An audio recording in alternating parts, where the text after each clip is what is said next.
What's up guys, Larry Chen here. Welcome to another episode of Hoonigan Autofocus. We are in Miami, if you couldn't tell already. This is a very beautiful city. We love coming here. This is my good friend Esteban. What's up? This is his E36 M3, and this is an E30 M3 with a S52 swap. Yes. From the Masterclass, guys. This is actually Ronald's personal vehicle that he let me borrow. But I figured it'd be kind of fun to do a comparison. This originally came with the S52 from the factory, and this was swapped. Yeah. But this is the previous generation M3 and probably the most sought after M3. Yeah, no, for sure. E30s have gone up in value insanely. I mean, I'm not even kidding. When I was 20, I bought two E30s, both for $3,000. One of them had an M50 swap, and the other one was a Super 8. Or not M cars, but even non-M E30s have spiked up in price so much that the M cars are now $60,000 for a high-mile driver car, and you know, for collector edition cars, you're paying upwards of $100,000. So, I mean, honestly, I think legitimately Ronald probably has the most expensive E30 I've ever seen. Yes. He built that 0 mile one, which he told me, I think in 2005 he bought it for $5,000. Yep. He bought it for, and it was running in perfect order. And he bought it for $5,000, and he did every single nut and bolt brand new. Like, I understand that people might say like, oh, whatever, nut and bolt. No. If you're watching at home, he got the catalog from BMW and ordered every nut and bolt from BMW new.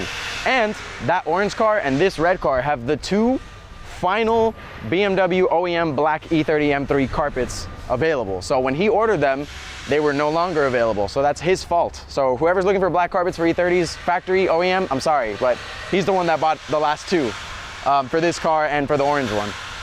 And then this one, yeah. So how about this? We've been driving around Miami a little bit. We're actually behind the Heat Arena. The Heat Arena right now, and they're doing some construction. It's a little noisy, but that's Tyler right there. Hey, Tyler. And I think you said this is the... So back in the day, they used to do the Miami GP, and if I'm not mistaken, this was where they would start off. And then, I mean, they just kept it here throughout the years. Yeah, this is pretty cool. I mean, we're talking about something way before me. Like, right. You know, I think I went to one in like early 2000s, and that was like one of the last races to happen. Like, it was back when Jaguar was still involved with like, you know, with like open wheel racing. So it was a while ago. All right, so we'll take these two cars. We'll drive around a little bit. We'll hop in each other's cars, and then we'll kind of, I don't know, I'll feel it out. I mean, honestly, I've always had a soft spot for the E36, you know. Growing up, that was like the one to get. If you were hot shit back then, you had an E36 M3, and that was like the coolest, like especially for a 90s car. Yeah, and they're still attainable. I mean, I'm 23 and I bought it, you know, and I'm probably not gonna get that for a while. But I mean, I know that the prices are on the rise, so I said, let me just go ahead and buy this. It's my safe little investment, and also I'll be able to drive it too because it's got some miles on it. Well, the question also is with this, this obviously would be worth way more if Ronald just kept the S14 inline 4 motor in it. It depends. I mean, if you compare it to a driver spec S14 and a well-built S50 car or S52 or S54 car, some of them are like, you know, they're at around the same level because they need the right engineering, the right parts and stuff like that. So when you put the sum of the parts together for these swapped E30 M3s that are built well, they also fetch high numbers too. I think that kind of really comes down to the driver's car thing, right? Exactly. Just like with Porsches, BMWs, if they're modified tastefully, they still retain their value. But enough talking, let's get to driving. Of course.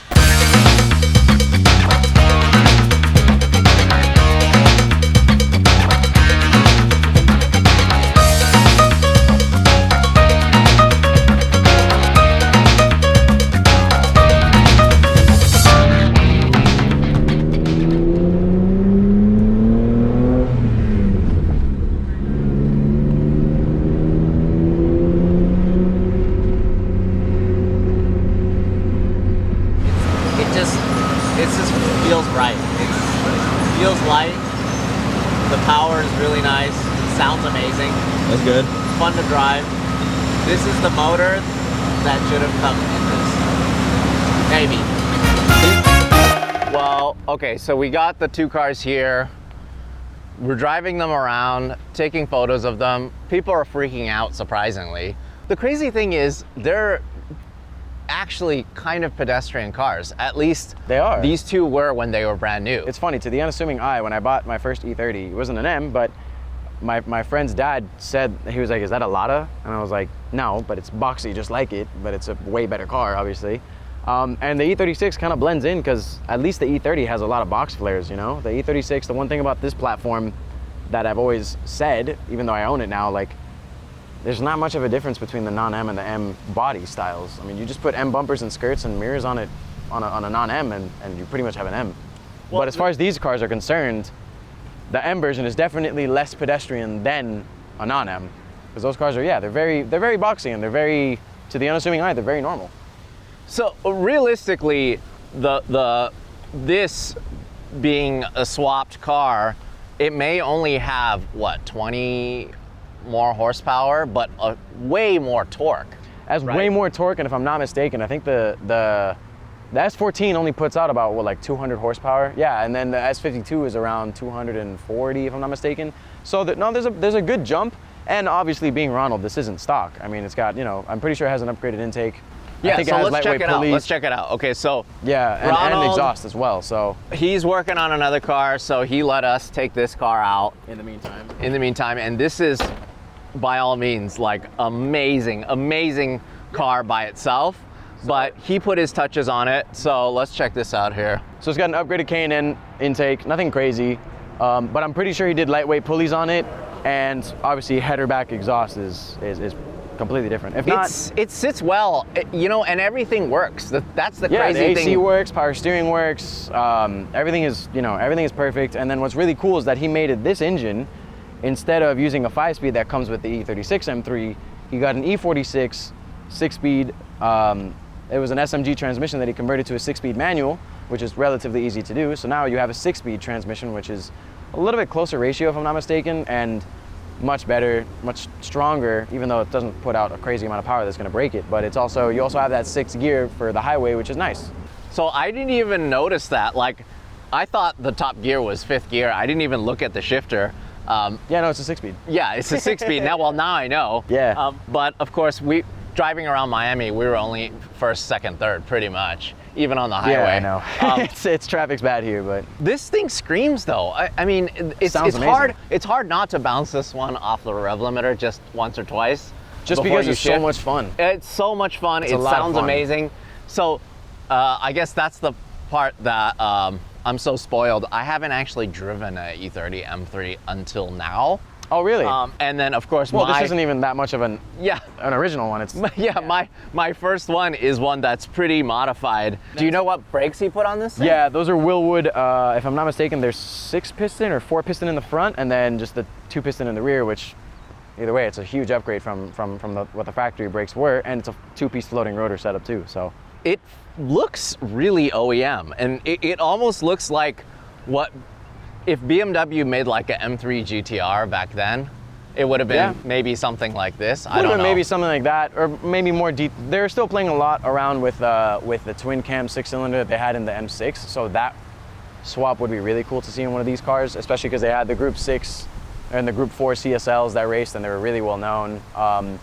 And they're super strong engines, and they were in the E28 M5, which that engine in this would be really period correct. But yes, essentially, for lack of better terms, this is what it could have been if they put a little bit more development and they kept it in production for longer, because it would have evolved engine-wise too. And then another thing that he did to just pay homage to the rest of the BMW brand is, if you notice the brake calipers, they're Dakar yellow. So the same way our 1M was San Marino blue with Estoril blue brake calipers, he did Dakar yellow brake calipers on this car. So, you know, he's very, very BMW oriented, and he's an amazing tech as far as BMWs are concerned. And well, as you can see by his work, this is he called it his amateur restoration, which is insane because it was fully restored, you know, OEM carpeting, OEM everything in the interior.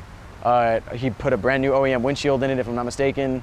You know, all the window seals were new when he got them. I think the wing is new.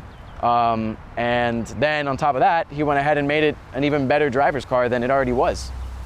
All right, so let's go on to your car. This is mostly stock with just a couple minor modifications. No, it's just one. just one modification? Yeah, it just has an intake in it. It's a carbon fiber air intake, which I'm not mistaken is from Dynan. I have had this car for a total of 40 miles, so I'm still getting used to it. It's a phenomenal car, though. I mean, I did my research on these cars, and I found this one online, and I just said, you know what, let me just buy it. And I got it, luckily, thanks to, you know, the position that I'm in now.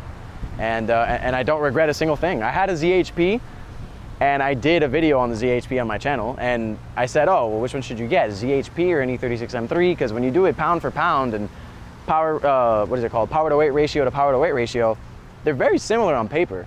But I fully admit that I was wrong, because this car is much more raw. It does feel a lot lighter and on its feet, and it's much more nimble than the ZHP. It sounds amazing, and the crazy thing to me is that these are just one generation apart.